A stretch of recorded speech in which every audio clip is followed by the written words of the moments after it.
ఏం జరుగుతుంది మళ్ళీ హాట్ లైన్లోకి వచ్చేసింది. అంటే నేను జగన్మోహన్ రెడ్డి గారు పోయినసారి చేసిన ఒక కామెంట్ పెద్ద ఎత్తున ట్రోల్స్కి గురైంది. కానీ ఆయన ఎక్కడ వెనక తగ్గకుండా మళ్ళీ అదే స్టాండ్ తోటి మేము మావిగన్ మీదే స్టాండ్ తీసుకున్నాం, ఇందులో మార్పు ఏముండదు, మాకు నచ్చిన వాళ్ళు మాకు ఓటేస్తారు, నచ్చిన వాళ్ళు కూటమి ప్రభుత్వానికి ఓటేస్తారు అని చెప్పి ఆయన స్పష్టంగా చెప్పడం జరిగింది. దాని వ్యూహం ఏంటి అని వెనక ఏదన్నా నడుస్తుందా? చాలామంది భయపడుతున్నారు. అంటే 2 years గవర్నమెంట్ అయిపోయింది, ఇంకా 45 2 సంవత్సరాలు నెక్స్ట్ ఇయర్ ఎలక్షన్లే. సో ఈ గందరగోళ పరిస్థితుల్లో అసలు ఇన్వెస్ట్ చేయాలా వద్దా, ఏం జరుగుతుంది, ఏం జరగబోతుంది అని చెప్పి ఒక భయాందోళనలు అయితే కనిపిస్తున్నాయి. దీనిపై ఒక స్పష్టత ఇస్తారు ఈరోజు. అన్నీ పొలిటికల్ క్వశ్చన్ అడుగుతానండి. పొలిటికల్ క్వశ్చన్ అయితే లింక్ ముందుకెళ్తే గొయ్యే వెనక్కి వస్తున్నాయి. ఎప్పుడైనా మన term ruling government opposition government అంటారు. అంటే రూలింగ్ కూడా చెప్పేదానికి అపోజ్ చేయడం opposition, simple clear cut meaning. And opposition role ఏంటి? వాళ్ళకి టైం ఎక్కువ ఉంటుంది, అంతకుముందు బాధ్యతలు పదవులు ఉండేవి. ఇప్పుడు లేనప్పుడు మళ్ళీ ఎలా ఇమేజ్ని పెంచుకోవాలి అనేది ట్రై చేస్తారు. సో ట్రై చేసినప్పుడు మనం ఏదైతే రూలింగ్ గవర్నమెంట్ స్ట్రక్చర్గా రన్ చేయాలనుకుంటే దాని ప్రతి పాయింట్కి ప్రతి స్టేట్మెంట్ కూడా వ్యతిరేకంగా మాట్లాడడం అనేది సహజం, ఎవరున్నా రూలింగ్లో ఏ పార్టీ ఉన్నా. అయితే ఇక్కడ ఏమవుతుంటే ఫస్ట్ టర్మ్ చంద్రబాబు గారు ఏపీ గవర్నమెంట్ సీఎం అయినప్పుడు మీరు చూసుకుంటే ఆయన చాలా స్ట్రాటజికల్ పర్సన్. చంద్రబాబు గారు అంటే విజన్. 1993-94లో 2020 విజన్ అని పెట్టి మాట్లాడారు. ఇంతవరకు మెజారిటీ ఆఫ్ ద సీఎమ్స్ అంత లాంగ్ ప్లానింగ్ ఎవరు చేయలేదు, కానీ ఇవి చేశారు. ఎందుకంటే యునైటెడ్ ఏపీ ఉన్నప్పుడు 2 సార్లు ఆయన సీఎంగా ఉన్నప్పుడు కూడా ఎంత డెవలప్ చేశారు అనేది మనకందరికీ తెలుసు. సో అన్ఫార్చునేట్ అంటే స్టేట్ విడిపోవడం, మిగతా రాజకీయాల వల్ల స్టేట్ విడిపోయింది. యునైటెడ్ ఏపీ ఉన్నాడు, హైదరాబాద్కి ఫండ్స్ ఉండేవి, ఫండ్స్ ఉన్నప్పుడు ఏదైనా చేయగలిగింది. ధనం జగతి మూలం అన్నది. అంటే డబ్బులు ఉంటే మనం అన్నీ చేయగలం, డబ్బులు లేకపోతే ఏమీ చేయగలం. ఎంత నాలెడ్జ్ ఉన్నా, ఎంత టాలెంట్ ఉన్నా, ఎంత ఎక్స్పర్టైజ్ ఉన్నా, చంద్రబాబు గారిని ఎప్పుడు కూడా పొలిటికల్ లీడర్గా చూడలేదు ప్రపంచం. ఒక స్ట్రాంగ్ అడ్మినిస్ట్రేటర్, ఒక సీఈఓ ఆఫ్ ఎ స్టేట్ అనేటట్టు చూశారు. దానికి అనుకూలంగా 1994లో పెట్టిన ఈరోజు హైదరాబాద్ ఎలా ఉంది, ఎక్కడ ఉంది, ఏ స్టేజ్లో ఉంది మనకు క్లారిటీ ఉంది. ఓకే, కాకపోతే రెండో గవర్నమెంట్లో వచ్చినప్పుడు మన ఐసీయూకి వెళ్ళిపోయాం. ఎందుకు వెళ్ళిపోయినా దానికి సపరేట్ వీడియో మాట్లాడు. రెండో స్టేట్ అంటే రెండో టర్మ్ సీఎం అయిన ఏపీకి ఎందుకు ఏమైంది? మీకు గుర్తుంటే చంద్రబాబు నాయుడు గారు పెట్టిన పాలసీ తర్వాత రాజశేఖర రెడ్డి గారు వచ్చినప్పుడు ఆయన సేమ్ పాలసీస్ ఫాలో అయ్యాడు. 5-10% మార్చారు. అంటే చంద్రబాబు గారు ఇచ్చిన స్టేట్మెంట్స్ కానీ డెవలప్మెంట్స్ కానీ ఆయన ఒప్పుకొని అంగీకరించారు. కొన్ని కొత్త స్కీమ్లు ఇంక్లూడ్ చేశారు. ప్రతి సీఎం వచ్చినప్పుడు ఏదో కొత్త చేసి వాళ్ళకి శివకేర్ అని ఒక రైటర్ ఉన్నారు. If you want to be recognized you should do things differently. ఆ సీఎం చేసిన ఎగ్జాక్ట్లీ ఫాలో అవ్వదు, బట్ సీఎం చేసిన కొన్ని మంచి పనులు మనం అభిమానించాలి, స్వీకరించాలంటే యాక్సెప్ట్ చేయాలి. కానీ ఇక్కడ రెండో టర్మ్లో ఏమైందంటే డెఫినెట్గా దేర్ ఈజ్ ఏ యాంటీ. అంటే అంతకుముందు గవర్నమెంట్ ఏమన్నారు, అమరావతిని క్యాపిటల్ చేద్దామన్నారు. ఈయన వచ్చాక ఏమైంది, అమరావతి కదా నేను 3 క్యాపిటల్ పెడతాను అన్నప్పుడు చెప్పారు. చెప్పినప్పుడు జనాలు స్ట్రైక్ మొదలుపెట్టారు. దాదాపు 1000 మంది, లక్షల మంది, దాదాపు 5 సంవత్సరాలు 4 సంవత్సరాల పైనే అంటే స్ట్రైక్ చేశారు.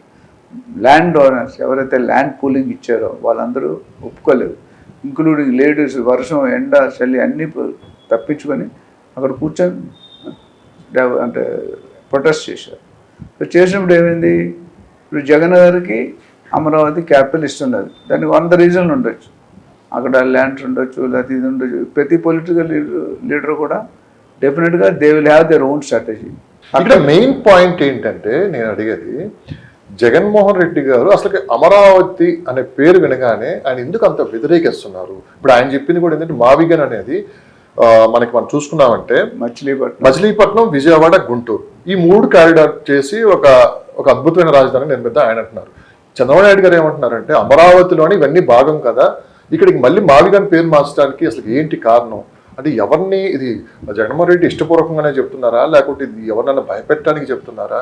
అమరావతి డెవలప్మెంట్లో ఇక ముందు స్పీడ్ పెరిగిపోతుంది, అమరావతి డెవలప్మెంట్ అనేది దాన్ని ఆపే ప్రయత్నం ఏమైనా చేస్తున్నారా అంటే ఇన్వెస్టర్స్ ముందుకు రాకుండా ఆపే ప్రయత్నం చేస్తారని చెప్పి రకరకాల ఆందోళనలు అయితే ఉన్నాయి. దీనిపై ఒక క్లారిటీ మళ్ళీ. ఇప్పుడు అమరావతి ఫస్ట్ టైంలో ఉన్నప్పుడు కొద్ది డెవలప్మెంట్ గ్రోత్ అనేది స్టార్ట్ అయింది, కానీ ఎక్కడ ఇంప్లిమెంట్ కాలేదు, ఎందుకంటే హాఫ్ వేలో కొలాప్స్ అయిపోయింది.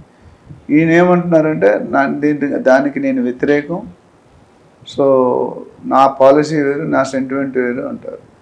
జనరల్గా నేను రియల్ ఎస్టేట్లో ఏం చేస్తాను, ఎక్కడ ఇన్వెస్ట్ చేయాలని ఒక క్వశ్చన్ వస్తుంది ఇన్వెస్టర్స్ బయట. నేను ఏం చెప్తాను, ఎక్కడ సెలబ్రిటీస్, ఎక్కడ రాజకీయ నాయకులు ఇన్వెస్ట్ చేస్తే మీరు అక్కడ చేయండి అంట. ఎందుకంటే ఎగ్జాంపుల్ మీకు చిన్న ఎగ్జాంపుల్ కోకాపేట చెప్తాను.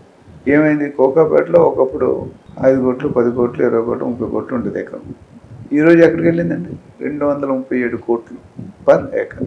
ఎందుకు వెళ్ళింది, అంతకుముందు ఉన్న కేసీఆర్ ప్రభుత్వం ఒక పర్టికులర్ ఏరియాని ఫోకస్ చేసి దాన్ని కంప్లీట్ హైప్ చేశారు. సో మనకి లాభాలు రావడం మొదలు. కేసీఆర్ గారి హయాంలో వచ్చిన రియల్ ఎస్టేట్లో లాభాలు ఐ థింక్ మెజారిటీ ఏసీఎంస్కి రాలేదు. ఎందుకంటే ఆయన ఫోకస్ వెరీ క్లియర్ ఉంది. కేటీఆర్ గారి ఫోకస్ ఈ ఏరియా ఫోకస్ చేయాలి, ఈ ఏరియాని డెవలప్ చేయాలి.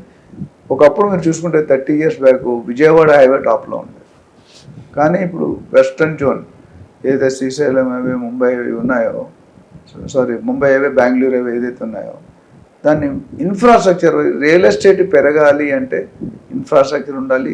ఇన్ఫ్రాస్ట్రక్చర్ అనేది road connectivity, metro connectivity, train connectivity, bus అన్నీ ఉన్నాయి. అంటే జనాలు బయటకు వెళ్ళాలనుకుంటే అతి త్వరగా, అతి వేగంగా, తక్కువ టైంలో వెళ్తాం. ఓవరాల్ వచ్చాక ఏమైందో మనం చూసాం. అదే జగన్ గారు ఏమంటారంటే నా ఏరియా అది కాదు, నా ఫోకస్ ఏరియా కాదు, మేబీ ఆయనకి అసెట్లు ఉండొచ్చు, లేదా ల్యాండ్స్ ఉండొచ్చు. మనం ప్లాన్ చేసినట్టు 6 నెలల ముందే తెలిసిపోద్ది ఇన్సైడ్ గవర్నమెంట్, బయట గవర్నమెంట్కి అంత తెలియదు. కానీ ఇక్కడ ప్రజలు ఆమోదించిన తర్వాత అమరావతిని జగన్మోహన్ రెడ్డికి ఇష్ట ప్రకారం చేయాలని కుదరదు కదా సార్. ఇప్పుడు ఆయన ఒక అధికారంలో ఒక 5 సంవత్సరాలు ఉంటారు, మళ్ళీ ప్రతిపక్షంలోకి వెళ్తూ ఉంటారు. ఆయనకు నచ్చినట్లు చేయాలంటే అసలు అది జరిగే పని కాదు కదా. ప్రజల్లో కూడా కాస్త వాళ్ళు అర్థం చేసుకుని ముందుకెళ్ళాలి కదా. రాష్ట్రం డెవలప్ అవ్వాలి, రాష్ట్రం ముందుకెళ్ళాలి. ఎందుకంటే ఈ ప్రశ్న నేను అడిగానంటే 2 years నుంచి గవర్నమెంట్ చాలా వేగంగా అమరావతిలో పనులన్నీ స్టార్ట్ చేశాయి. దాదాపు చెంగిలంతా క్లియర్ చేసి ఎక్కడ వర్క్స్ అయితే ఆగిపోయి అన్ని స్టార్ట్ చేసింది. ఈ స్పీడ్ పెరుగుతున్నప్పుడే జగన్మోహన్ రెడ్డి గారు మళ్ళీ ఈ అనౌన్స్ చేయటం అనేది కాస్త భయాందోళన గురి చేసినట్లే కదా. అంటే ఏదైనా కొత్తగా ఇన్వెస్టర్స్ రావాలన్నా భయపడ్డట్టే కదా.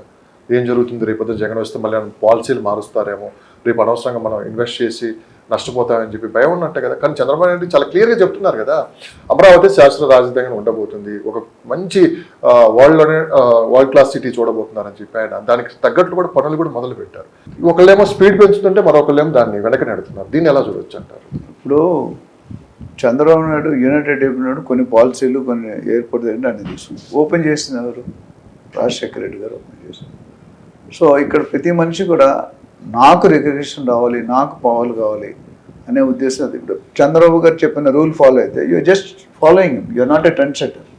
సో ట్రెండ్ సెట్ చేయడం వేరు, ట్రెండ్ ఫాలో చేయడం. కానీ ఇక్కడ జగన్మోహన్ రెడ్డి గారు తన మాటే నెగ్గాలి అని చెప్పి పంతంతో ఇక్కడ రాజధాని విషయంలో అమరావతి, మచిలీపట్నం, విజయవాడ, మనం ఏదైనా సరే మొత్తం ఇదంతా ఒక సర్కిల్ ఉన్నట్లే కదా.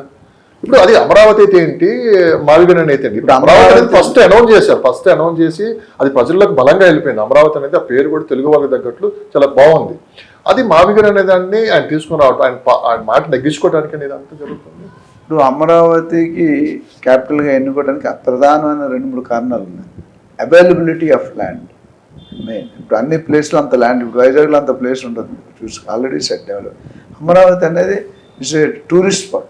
కానీ ఈయన ఐడెంటిఫై చేసి సర్వే చేసి అక్కడ ఎక్స్పాన్షన్కి చాలా అవకాశం ఉంది అనే ఉద్దేశంతో ఒకటి పెట్టారు.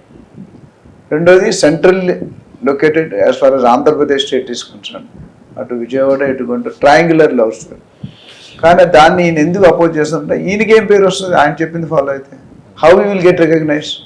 సో ఆయనకున్న సరే ఆయన సపరేట్ కొత్త పేరు కావాలి, పాత పేరులో నేను ఇవ్వట్లేదు, ఐఎమ్ నాట్ ఏబుల్ టు. కానీ అంతకుముందు ఉన్న ప్రతి సీఎం కూడా పాత గవర్నమెంట్ వాల్యూ ఇచ్చి 80% అదే ఫాలో అయ్యారు. కానీ ఇక్కడ ఫాలో అవ్వట్లేదు. ఎందుకు ఫాలో అవ్వట్లేదు అంటే ఓన్ రీజన్, ఈగోయిజం కావచ్చు, లీడర్షిప్ కావచ్చు, స్వార్థం కావచ్చు, లేదా ఆయనకి అక్కడ ఎసెట్స్ ఉండొచ్చు. మనకి క్లారిటీగా ఆఫ్ ది టేబుల్ చెప్తాం, ఆన్ ది టేబుల్ ఏముందో మనకు తెలియదు, అన్నీ మనం గెస్ట్ చేస్తున్నాం. సో ఆయనకి పట్టుదల ఏంటంటే నేను నా విధంగా, నాకు నచ్చిన విధంగా, నా రజనీకాంత్ గారు అంటారు నా రూటే వేరు, అట్లా ఈయన రూటే వేరు. ఎందుకంటే ఫోర్కాస్ట్ అనేది అందరికీ రాదండి. ఫ్యూచర్ విజన్ అనేది డెఫినెట్గా ఎవరు బాధపడినా నేను ఏ పొలిటికల్ పార్టీని ఎంకరేజ్ చేయను. I'm a neutral person as journalist.